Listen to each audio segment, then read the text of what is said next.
May anak ka? Ano? May anak ka? Oo, meron. Opo. Ilan? Nanganganak yan, babae. 4. At sa akin na kuwan, Ano? dalawa yun sa akin na anak. 2 sa'yo. Babae, Oo. lalaki? Babayat sa kalalag. Mabuti. Saan po yung lugar niyo ulit? Ano, Yung lugar- lugar ng bahay namin or lugar ng trabaho ko? Sa bahay niyo. Ang bahay namin nasa Balay-Balay Bukidnon. Oo. Malayo yun sa Cotabato, hindi pa ako nakapunta doon. Malayo siya, malayo. Malayo. Puntahan mo, sir, kung Cotabato yung magkatuluyan kayo, puntahan mo. Oo nga, sir. Tuluyan. Wala, Lugi. grabe yung smile ni ma'am. Ay, yung tawa na pala. Tawa niya. Oh. Kailangan natin tumawa dito, DJ, kasi Hindi, kasi sabi mo, nung narinig mo lang yung mapangasawa ka ni sir, parang tawang-tawa ka, ma'am. hindi Pwede? natatawa lang. Pwede naman, no? Pangasawa. Nasaan na yung asawa mo po? May asawa po. May asawa na. Bakit naghiwalay kayo? Nagkawalay kami kay kuwan siya. May lalaki siya ba? Alang-alang na steady ka na mag-asawa. Tapos ba yung gusto niya, maghiwalay na. Ganun ba? Ano lang rason? Hindi naman mapipigilan yung tao kung gusto niya yun. Kasi iba-iba yun. May pag-isip siya, may pag-isip ka din, di ba? Hindi mo alam yung pag-isip ng tao. Yun lang rason, ang babaw Kaya naman. Anong rason, sir? Kasi? May iba siya na kuwan, gusto na lalaki na hindi iparaya na lang, doon na lang sa maligayan. Ano nagpaalam naman siya ng formal sa'yo? Ganito, sawa na ako sa'yo, maghanap na ako ng iba, meron na akong nakita, ganon. Nagpaalam siya ng ganun, pero na sabi ko, magpakuan tayo. Yung legal talaga, hiwalay tayo. Anong tawag doon? Oo. Pagawa tayo ng agreement para walang habulan. Saan? Sa barangay? Yun ang ginagawa ng, Sa barangay? ayun na. Opo, Okay. pala legal. Ay, hindi pa rin legal. Kasal po ba kayo? Kasal po kayo, sir?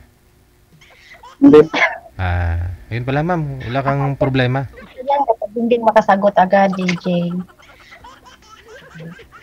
Ikaw yung pakakasalan niya, ma'am. ikaw ma'am din sa, Ako? Naghiwalay kami nung husband ko. Hindi kami kasal kasi hindi matuloy-tuloy kasal namin. Kaya naging 3 na anak namin. Lagi na lang magdadala ng singsi. Tapos hindi kasya. Tapos pagsabihan mo ng gano'n na, baka hindi yan sa akin. Ayun, nagalit. Tapos, ang rason nagwalay kami, ako ay napapagod. Kasi nasiloso siya. Tapos, pakakainin lang ako ng 1 cup rice everyday. Yun. ano ba yun? Yun naman talaga yung tama. 1 cup lang isang araw. Oo, DJ.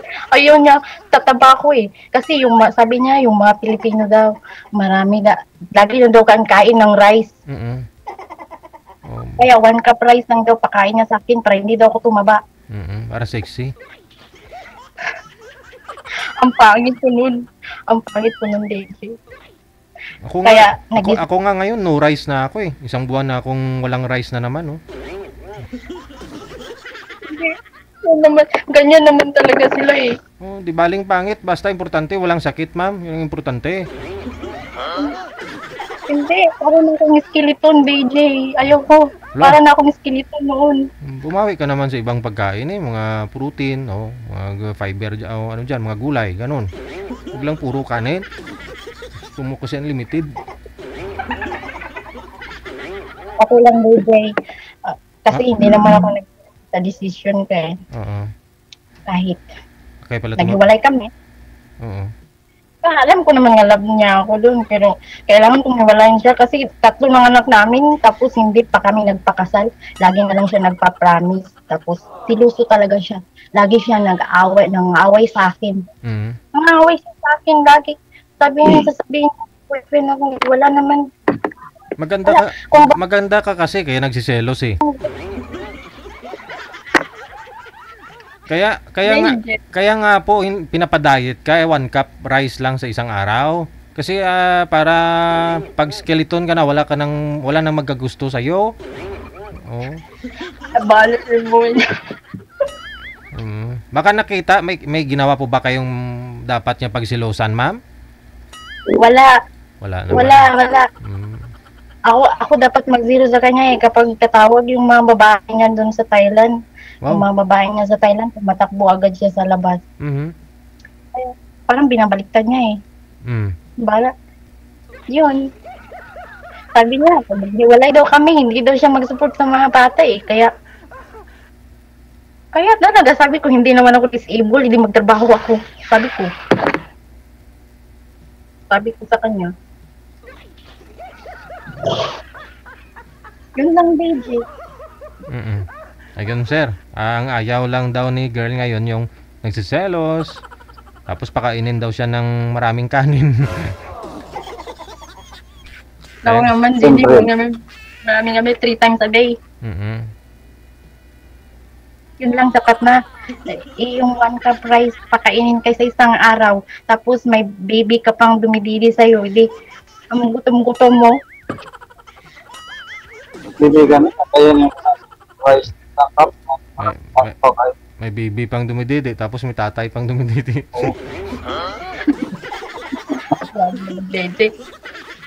Ayun naman talaga, ma'am eh. Totoo po yan. Dalawa yan eh. Dinesign talaga yan para sa tatay at saka nanay. Sa bata. Oo, pero iba yun eh. Dapat naman yun sa bata. Hindi ah. Kaya nga po dalawa yan eh. Okay na yun. Kalimutan ko na yun yung ama ng anak ko. Kalimutan ko na yun siya.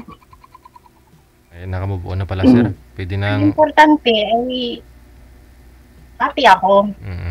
Tama. Tama. Pwede ka na magmahal ulit.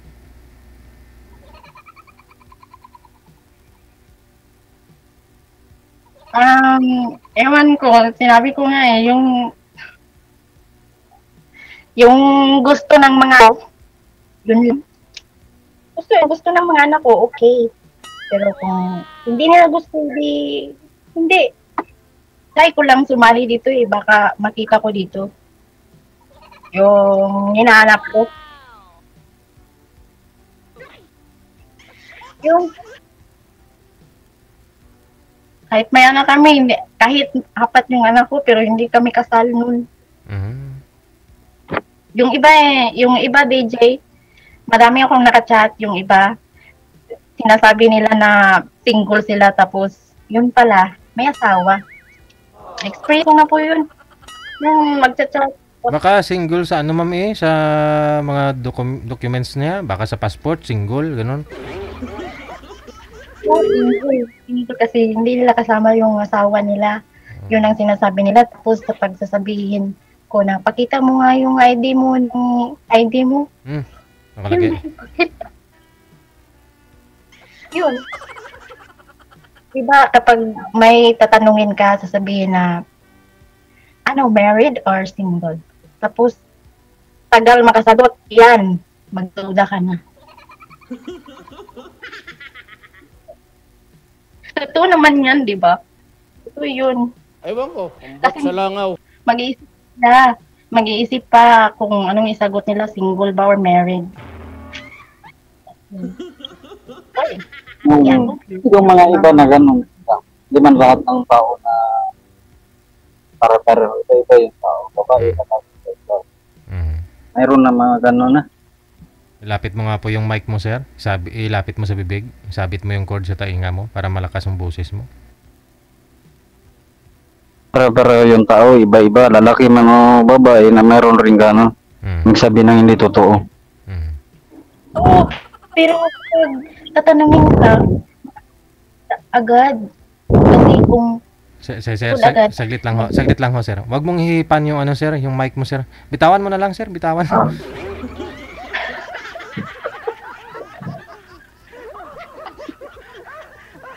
bitawan mo na lang ako eh. Saan ka sa abroad? Sa Oman. Ikaw, saan ka sa abroad? Dito lang man ako sa Mindanao. Dyan ka lang pala sa Mindanao. Mabuti. Kamusta ang Pinas? Okay lang man. Kamusta po ang Pinas? Okay lang. Sabi ko, kamusta po yung Pinas? Okay lang ba? Umuulan ba? Okay lang, okay lang. Okay, mabuti. Kailan ka pala mag-uwi? Uy, ako matagal pa. 2024, ay 2026 pa. Tagal pa. Na 2036 sobra ka pa isang 1 year na, no? Oo, pero magustuhan ko dito magtrabaho, mag-extend ako. Na paano ako yan history ka mag-extend? Ano? Paano kung maging tayo na palagay kang mag-extend? Ay, nako, pag-usapan naman tayo eh. Nag-uusap pa nga tayo ngayon kung compatible ba tayo o hindi. Maghihintay na lang, no? Hindi ka maghintay. Baka maghintay ka sa 8 years gani, kaya ako mahintay, walang ano na maghihintay lang. Simple hindi makaya. Sino hinintay mo ng 8 years? 8 years gani na walang kuhan. Wala kami ng asawa ko 8 years. Na walang, hindi ako naghahanap. Na maghintay lang kaya hindi makaya. Ganun. Ngayon ka lang talaga naghanap, sir? So, maghihintay ako sa iyong pagbabalik. Ganun. Hindi pagbabalik, sa pag-uwi.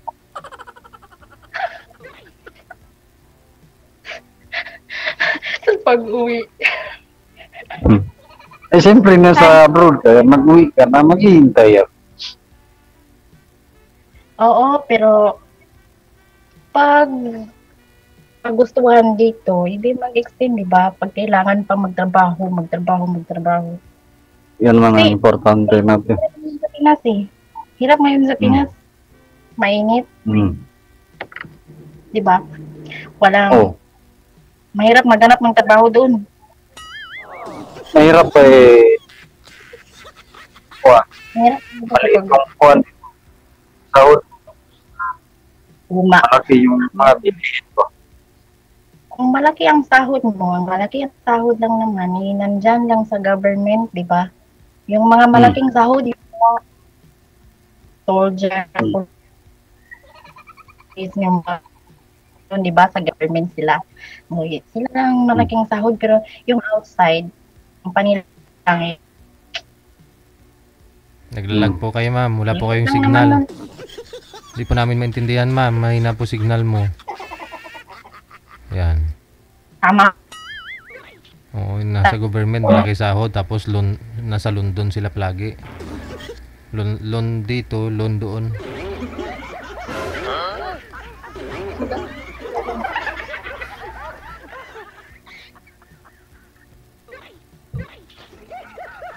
Ay, nako, at least na lang natatawa ako ngayon.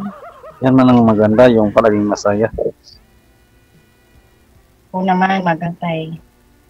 Ako ganun na kahit nag-iisa ako dito na masaya din ako. Hindi ka naman nag-isa kasi may mga anak ka dyan. Dapat may kasama ka. Ako ang nag-iisa dito. Wala ang mga pamilya ko nandun sa Pinas. Kaya, Wala. May katrabaho. Nag-iisa din ako dito. Diyan naman yung mga amo mo, mama. Ba't ka nag-iisa? ako, Nagtrabaho man ako dito sa Marawi na ako lang isa. Hindi nag-iisa.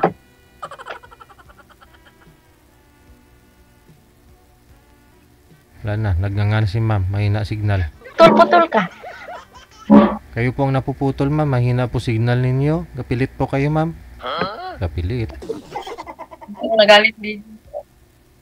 Ang pangalan ko si Jay, magbabad pa ako ng rice. Pen na kasi dito eh. Ay, ano yung pangalan mo, ma'am? Kasi, ang pangalan ko Gel. Jill. Gel.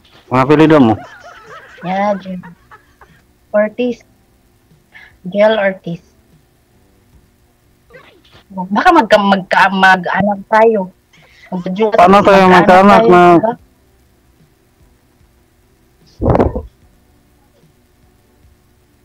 Almer Martin man ako na kuwan. Baka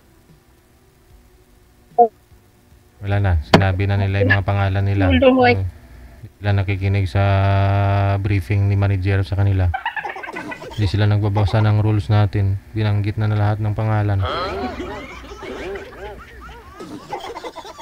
Bahala kayo dyan pag ma-hack yung mga account nyo sa Gcash, sa bank account ninyo. Tapos lang.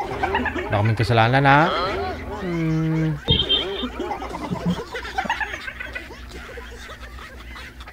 Oo. Oh, hello. DJ. Hindi naman yan totoo kong pangalan. Sabi ko na eh. Wala ma'am, sinabi ko lang naman yun para mabuking kayo. Alam ko nagsisinungaling ka kasi pangalan mo si Chi, hindi si Jill. Ngayon pala nagsisinungaling ka na. Wala, sir! Hello! Oh, Name lang yung DJ. Sinabihan kasi ako eh. Hindi nagsasabi ng totoong pangalan si girl. Sabi niya Jill ang pangalan niya. DJ. Tara, nagpaalam na ako. Bakit to ma'am? Mag-aasawa na po kayo ma'am? DJ, wala akong asawa talaga, DJ. Yung asawa ko is foreigner. Tapos, naghiwalay kami noong January 16, 2020. Ang tagal ba? Hiniwalay kami. Sabi niya, you made choice. You made your choice. Nag-ask na. Wala na. Di ba? Yun. Sabi ko, Anong lahi po ba yun ma'am? sabi niya, you made your Canadian. Yun, DJ. Tapos, nandito ako sa Oman. Ayun, black niya ako kasi nag-ask na naman ako ulit.